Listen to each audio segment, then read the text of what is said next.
It's Orbital then from our classic 6 Music album of the day, the latest in our series of classic albums taken from it. That was Speed Freak, and the brothers Hart will join us to talk about the record. You weren't big on titles of albums, were you? Not back in the day. No. Was there ever a look at, between you saying, we could call it this? No. It was more of a spectrum thing, wasn't it? Yeah. Green album, brown album. Yeah. And then by the time we got into the third one, we got told off, and you got to put a title on there because record shops and ordering and people couldn't cope with it. So tell us about your own sort of making music, I suppose.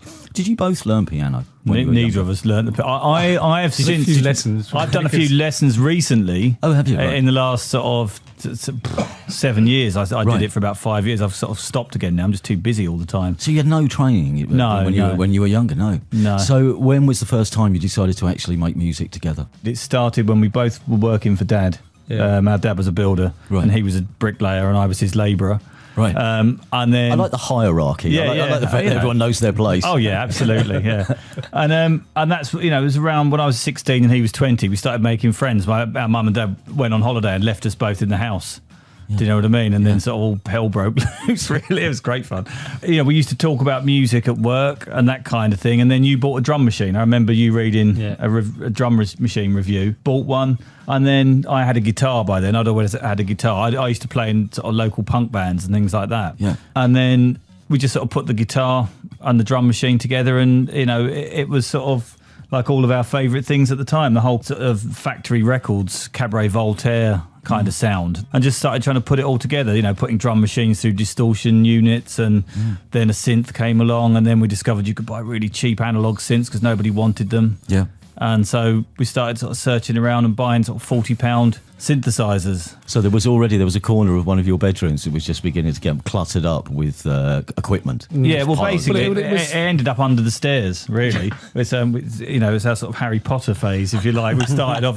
This album was in fact recorded under the stairs. And that our mum and dad had sort of knocked out the wall under the stairs and put a little office in there. Then they moved out when I was 17, which was brilliant. Yeah, left me with the family home because they went to take over a pub. We wrote that album sort of in this little sort of office that my mum had built under the stairs in the sitting room. So how had it evolved into this sound? Was it partly informed by the development of bits of the equipment and the things which were available, or was it the music that you were listening to, or a combination of both? Well, extend back. If you want to go back further, when we grew up, we had 2 cousins that were DJs. They used to have parties all the time, and one was really into Trojan reggae, right, and one was into Tamla Motown. So heavily, predominantly black influenced music, really, which really was, I would say, was more of our roots. I, like yourself, I went through David Bowie, Roxy music, all that sort of glam rock sort of phase. Then there was punk, which gave us attitude, and do-it-yourself sort of attitude as well. And juxtaposed with that as well, we were going off to heaven to find, because there was something about the electronic and the beats, and the hip hop warehouse parties, so there was all. That's the true story, really, isn't it? Yeah. Then all of a sudden, house music comes out, and it's done in someone's bedroom. It's like sort of punk rock electro, and it's kind of, it's hang on, we're sort of doing this. We can do this, and the guitar sort of got shoved under the bed a little bit further and never to return. You look at our early equipment there. I had a 909 drum machine because that's all I could afford, and it's like, hey presto, that's the sort of classic dance music drum machine. But I'd say a lot of people had them because it's what they could afford, because they were going cheap, because everyone wanted digital drum machines. Onto this record, it's Chime, which is the first track which resonates with people, and a lot of listeners will remember. How much did it cost? Basically, it was a case of I wanted to try something out with a 4-track just to see if I could use the 6 inputs and not bother and just mix it straight onto another tape deck. So, I get 2 extra sort of pan positions, really trying to squeeze the most out of the gear. Yeah. Knocked up a quick track. Basically, the system was then every single instrument has to make a sound. Do you know what I mean? Otherwise, you haven't got a full track because you've got hardly any equipment. It's like, right, okay, what's this bit of kit going to do? And it was like your band, So you got your sampler, your 2 drum machines, your 303, and your sort of 1 other synth, and that's that. And so it was a case of getting them all working. I had people sat behind me on the sofa going, "Come on, let's go to the pub. Let's go to the pub." It was a nice summer's evening, and it's like, hang on. Let's just get this. I'm just going to do it. Quick 10-minute jam, right? Done. Bang. Straight out the door. Forget about that. Sort of ended up playing it to Jazzy M down at Vinyl Zone. It's sort of a DJ that I'd been in touch with from through friends of mine. who used to do a pirate acid house radio show or sort of dance music radio show from Croydon. And he just used to sort of listen to my demos and give me advice on where to go. And he just heard Chime one Friday. He wasn't even going to play it in the shop.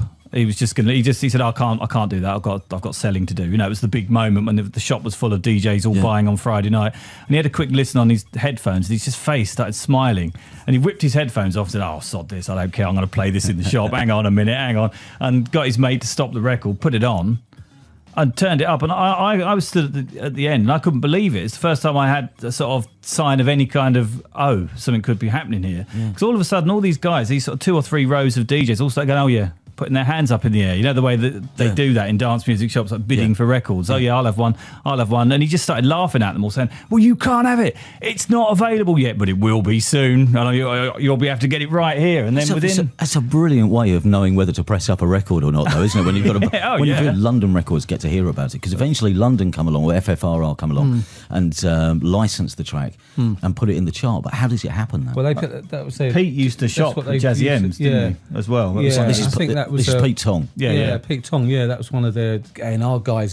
Sort of techniques, I suppose. You know, find out what's bubbling under in the clubs, what's going on, talking to a lot of people. I don't really know. You know, I just guess that. There's about 6 labels at one point, wasn't there? Because you know, it got silly in the end. There were literally about 6 labels all interested. Really? Yeah. And were they filling up your answer phone at home? No, I think Jazzy M's answer phone, right? Because he had the white label sort of thing. Yeah. But, you know, we went round and met a few people, and I don't know, Jazzy M met a couple of people, and it was kind of, you know, we just sort of picked up on Pete Tong, really. It just seemed like the right marriage. That's the best way of putting it on many levels. So we went down that route, you know. So when was the first time you heard it? The first time you hear yourself in a club, when was that? We played it at Synergy with the Shaman. Oh, yeah. And we got a bit of a shock. First time we ever played in London. And we played Chime, and there was a ripple of cheering through the audience. And then it was like, you know, hang on, how do they even know this? Do you know what I mean? That's when it was still a white label. Yeah. And that was pretty surprising. Good. So it goes top 20, 17, I think, in the charts. There's the famous Top of the Pops appearance with the anti-poll tax T-shirts, sticking it to the man. Oh yeah.